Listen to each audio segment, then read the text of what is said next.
Orchestrating the Second American Revolution, 1783 to 1789. Written by Joseph J. Ellis. Published by Alfred A. Knopf in New York.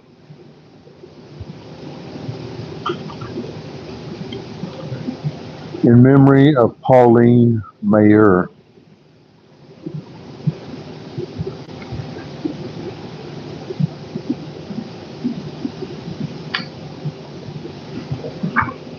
I'm not going to read the preface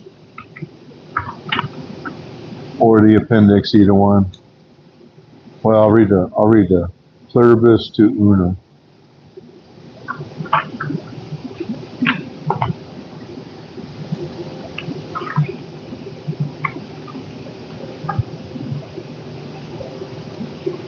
Pages are stuck together.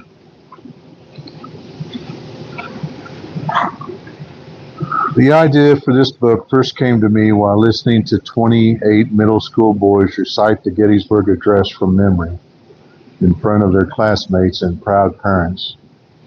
My son Scott was teaching science at the Greenwood School in Putney, Vermont, and had invited me to judge the annual oratorical contest.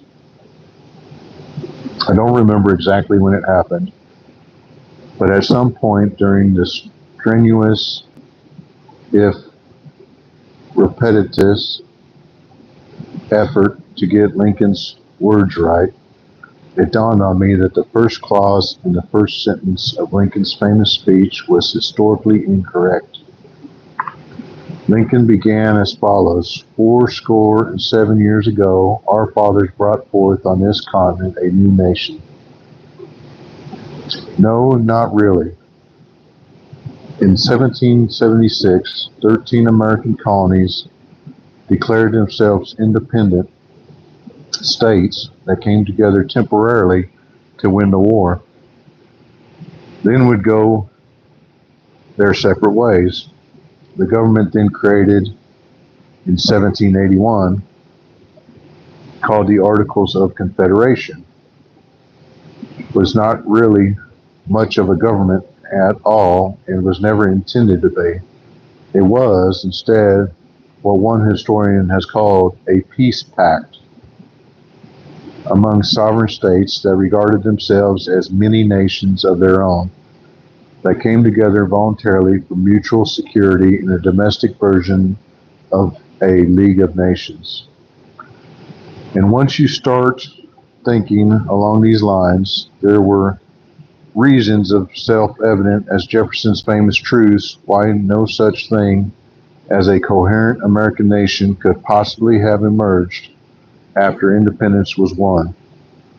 Politically, a state-based framework followed naturally from the arguments that the colonies had been hurling at the British ministry for over a decade, which denied Parliament's right to tax them because the authority resided within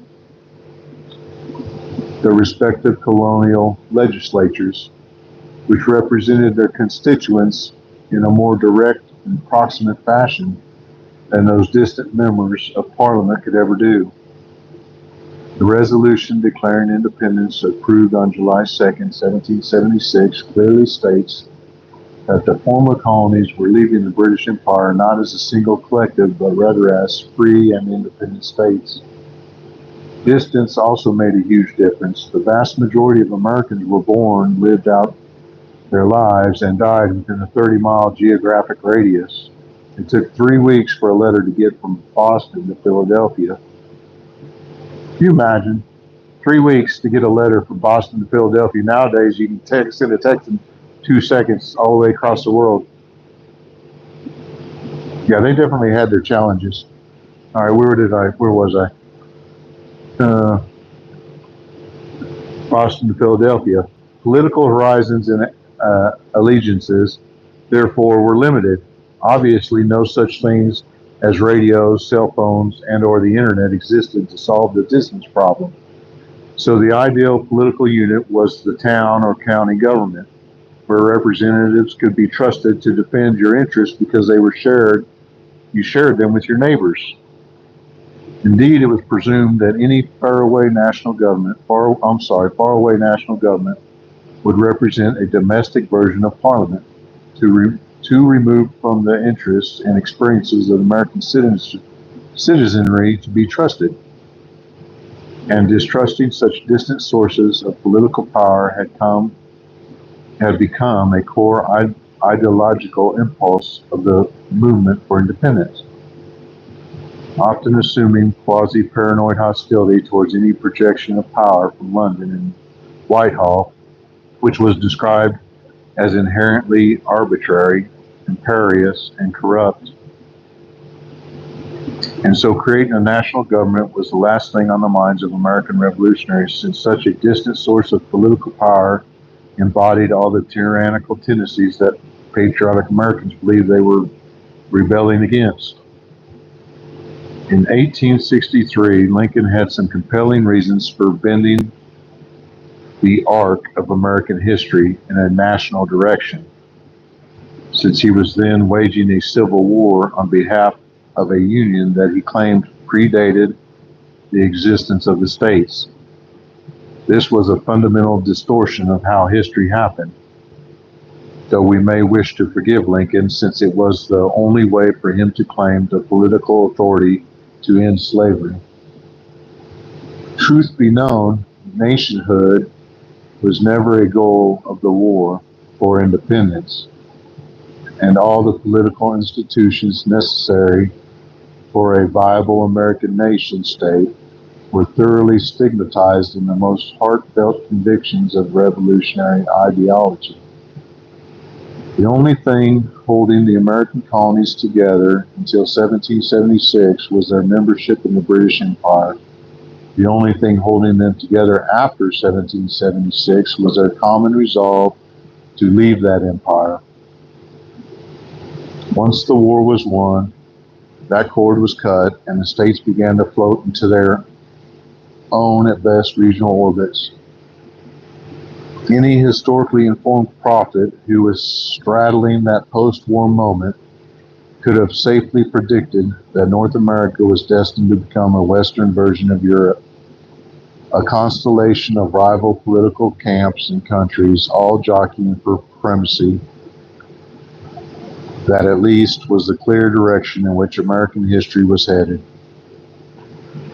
To say that something happened to change the direction is obviously inadequate.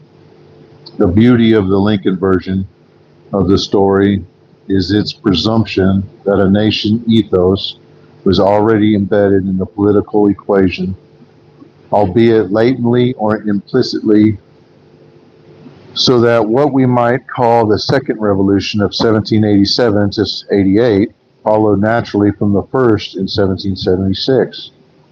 But for all the political, ideological, and demographic reasons already noted, the transition from the Declaration of Independence to the Constitution cannot be described as natural. Quite the contrary. It represented a dramatic change in direction and in scale, in effort from a confederation of sovereign states to a nation-sized republic, indeed the largest republic ever established. So how do we explain such a seismic shift in the gravitational field of American political history? Well, the kind of bottom-up explanation that works so well to convey popular opposition to British imperial policy in the 1760s and 1770s will not work in the 1780s. Mobs did not appear urging the creation of a fully empowered American nation. Quite the opposite. The dominant historical forces in the 1780s were centrifugal rather than centripetal. I don't know what that is. Meaning that the vast majority of citizens had no interest in American nationhood. Indeed, they regarded the very idea of a national government as irrelevant to their local lives. Well, and pretty much nowadays too, I think. I think people are blowing out with all this internet. And ominously reminiscent of the British Leviathan they had recently vanquished. There was no popular insurgency for a national government because such a thing was not popular. The obvious alternative explanation is top down. All democratic cultures find such explanations offensive because they violate the hallowed conviction that, at least in the long run, popular majorities can best decide the direction that history should take. However true that conviction might be over the full span of American history, and the claim is contestable, it does not work for the 1780s, which just might be the most conspicuous and consequential example of the way in which a small group of prominent leaders, in disregard of popular opinion, carried the American story in a new direction. There is an ironic precedent for this argument.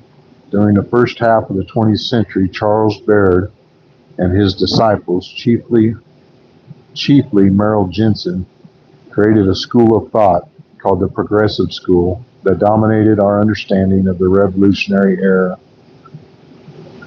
While much of their work was not aged well, chiefly is claimed that the founders were driven primarily by economic motives. Two features of their storyline remain abidingly relevant. First, the founders must not be regarded as demigods with unique access to supernatural wisdom. And second, that the transition from the Articles of Confederation to the Constitution was orchestrated by a political elite that collaborated, to say conspired, seems sinister, but it is what the progressives meant, to replace a state-based confederation with a federal government that claimed to speak for the American people as a collective whole. In virtually every other respect, the narrative offered in the pages that follow veers in a different direction from progressive interpretation. My sense is that the most prominent leaders of this founding elite were driven by motives that were more political than economic, chiefly the desire to expand the meaning of the American Revolution so that it could function at a larger, indeed national scale. The great conflict, as I see it, was not between aristocracy and democracy, whatever those elusive categories might mean, but rather between nationalists and confederationalists, which is shorthand for those who believe that the principles of the American Revolution could flourish in much larger political theater and those who did not. Finally, my version of the story regards the successful collaboration of the small cadre, a small charade, what is that word? I don't know what that word is. Not as a betrayal of the core convictions of the American Revolution, but rather as a quiet, brilliant rescue. My argument is that four men made the transition from confederation to nation happen. They are George Washington, Alexander Hamilton, John Jay, and James Madison. If they are the stars of the story, the supporting cast consists of Robert Morris, Gouverneur Morris, no relation, and Thomas Jefferson.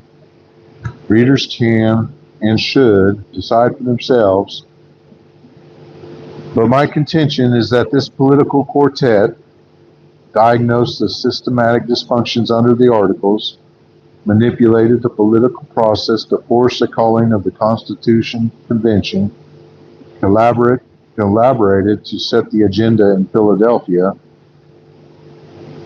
attempted somewhat successfully to orchestrate the debates in the state ratifying conventions,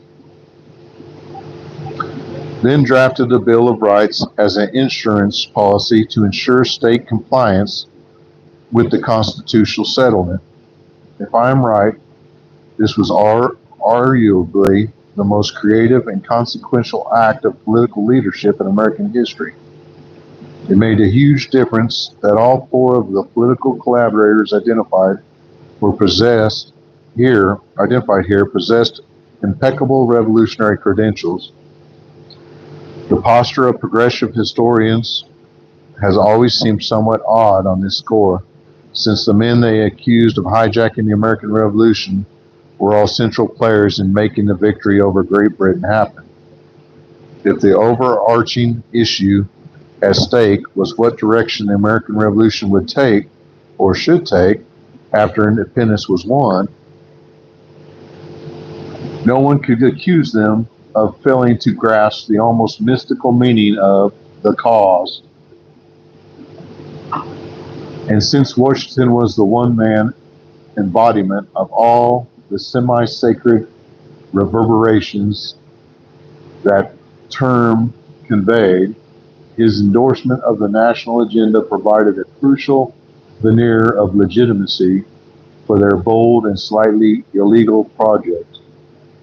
It also helped that all four of them had served in the Continental Army or the Continental, then Confederation Congress, which meant that they had experienced the war for independence from a higher perch than most of the contemporaries. They were accustomed, as Hamilton put it, to think continentally at the time when the allegiance and perspectives of most Americans were confined within local and state borders. Indeed, the very term American Revolution implies a national ethos that in fact did not exist in the population at large. Perhaps the best way to understand the term American Revolution is to realize that it describes a two-tiered political process. The first, American Revolution, achieved independence. It was a mere, or perhaps not so mere, colonial rebellion. It also created a series of mini republics in the form of colonies, now states, but it did so in ways that were inherently incompatible with any national political agenda. The Second American Revolution modified the Republican framework existent in the states in order to create a nation-sized republic. The overly succinct way to put it is the American Revolution did not become a full-fledged revolution until it became more expansively American, or even more succinctly, the first phase of the American Revolution was about the rejection of political power. The second phase was about controlling it. More practically, the United States could not become the dominant model for the liberal state in the modern world until the Second American Revolution of 1787 and 88. Several ongoing editorial projects have made it possible to recover the thoughts, doubts, fears, and anxieties of the founding generation more fully than ever before, to include the four men featured on these pages. Though Jay is somewhat of an exception, the most prominent founders are the focus of massive multi-volume collections over the last half-century that provide the fullest documentation of any political elite in regarded history. The recent published correspondence of the delegates of the Continental and the Confederation Congress has provided an equally exhaustive account of the inherent disarray within that flimsy framework called the Articles of Confederation. It now seems abundantly clear, more so than ever before, that in 1787 the Confederation was on the verge of dissolution, and the full record of all the debates in the state ratifying conventions, which has been proceeding at a stately pace and is nearly completion, offers a level of documentation on the ratification process that almost defies comprehension in its state-by-state specificity.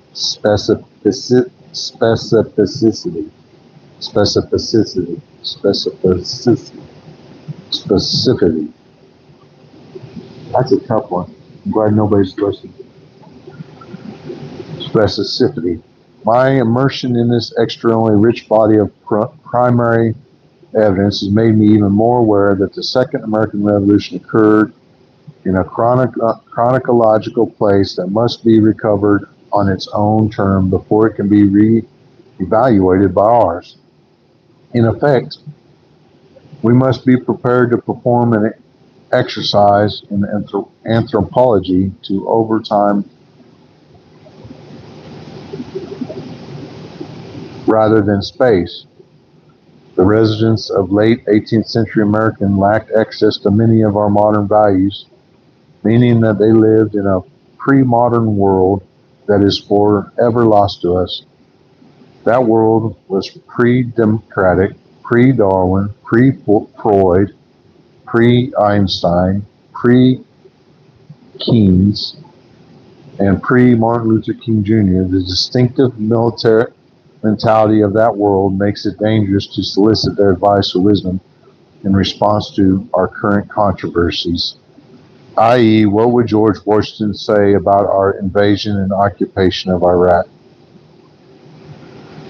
Such efforts resemble a futile attempt to plant cut flowers, but the same interpretive problem also flows in the opposite direction.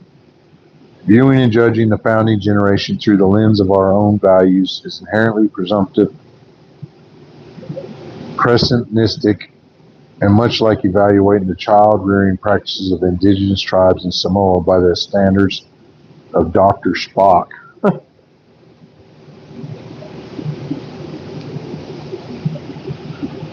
There are two especially salient danger zones where our modern presumptions can most easily lead us astray. The first is our creedal conviction that democracy is a political gold standard against which all responsible governments must be measured. The second is our political certainty and truth recently arrived at, that racial equality is morally superior to any race-based alternative. Neither of those modern assumptions would have been either comprehensible or credible to the founding generation. The term democracy remained an epithet until the third decade of the 19th century. It meant mob rule, the manipulation of majority opinion by demagogues, and short-sighted political initiatives on behalf of the putative people that ran counter to the long-term interests of the public. In the 1780s, democracy meant the refusal to pay taxes to reduce the federal debt incurred in the war, the preference for an inflated currency that privileged debtors over creditors, the illegal confiscation of loyalist estates, and the repudiation of any political authority that subordinated local interests to some larger national agenda. It is true that the first American Revolution gave newfound credence to egalitarian assumptions that fed the democratic ethos and eventually undermined the hierarchical assumptions of colonial America. But it took 50 years for democratic values to become hegemonic, and the Second American Revolution predated that development. The democratic society that Alexis de Tocqueville described in the 1830s was still burgeoning in the 1780s. The operative word for the revolutionary generation was republic rather than democracy, and therefore we should expect to see them searching for a way to harness the primal energies of popular opinion within a multi-tiered political architecture that filtered the swoonish swings of the people through layers of deliberation controlled by what Jefferson called the natural aristocracy. That filtration process was what the Constitution was all about, which does not make the seminal document anti-democratic so much as pre-democratic. Race and slavery were present, even more daunting interpretive challenges. There is no way to finesse the fact that slavery was built into the American founding, just as it was built into the economy of all the states south of the Potomac. Historians who prefer to downplay that awkward reality thereby obscure the most consequential and tragic choice the founders were forced to make, although most of the prominent founders and all the men featured here fully recognized that slavery was incompatible with the values of the American Revolution. They consciously subordinated the moral to the political agenda, permitting the continuance and expansion of slavery at a price to pay for nationhood. This decision meant that tragedy was also built into American founding, and the only question we can ask is whether it was a Greek tragedy, meaning inevitable and unavoidable, or a Shakespearean tragedy, meaning that it could have gone the other way, and the failure was a function of the racial prejudices the founders harbored in their heads and hearts. There's little doubt that the lost world of the founding was a more explicitly racist world than our own. The founders were truly remarkable for their ability to imagine a nation-sized republic and a political framework that insisted on the separation of church and state, both of which were unprecedented social experiments that succeeded, but neither they nor the vast majority of white Americans were capable of imagining a biracial society. Neither for that matter was such a staunch opponent of slavery as Harriet Beecher Stowe, who provided an appendix at the end of Uncle Tom's Cabin that described her plan for deporting all the freed slaves back to Africa. We need to remind ourselves that racial integration in the United States was a mid-20th century idea that few, if any, of the founders could have comprehended. Imposing our racial agenda on them is politically correct, but historically irresponsible. Given the parameters of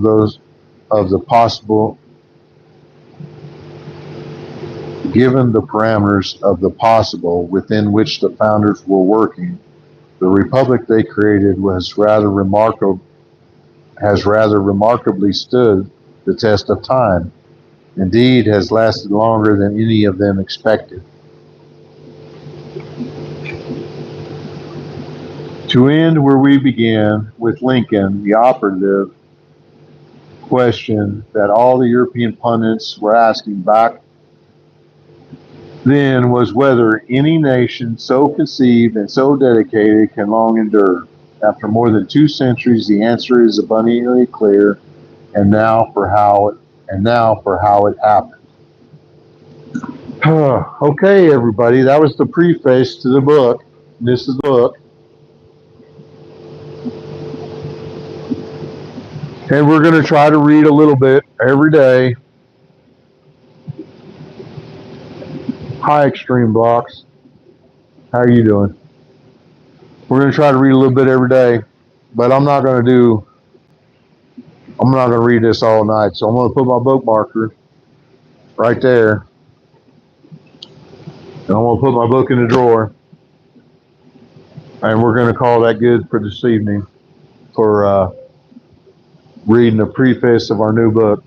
And then we're going to try to do every so often, we're going to try to do a chapter together. So that'll be our goal. We won't just work the body and the spirit, but we'll also try to work the mind and start doing some reading, because we want to be all the way balanced, mind, body, and spirit. And I've been doing a lot of spirit and a lot of body, but I haven't been doing a lot of mind. So day one, we're going to start incorporating the mind in our workouts with our body and our spirit. Thank you all. Talk to you later. I'll go do a push-up or something.